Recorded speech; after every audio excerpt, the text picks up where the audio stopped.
drama na, musical pa.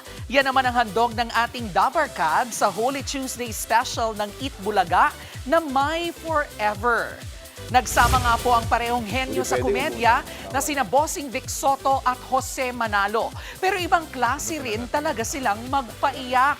Relate ang audience sa kwento ng magkapatid na sina Don King, played by Jose Manalo, at Rolly, played by Bossing Vic Soto. Magkapatid na pinaghiwalay ng sama ng loob at tampuhan, pero sa huli, nanaig ang pagmamahal at pagpapatawad. Kahit ano,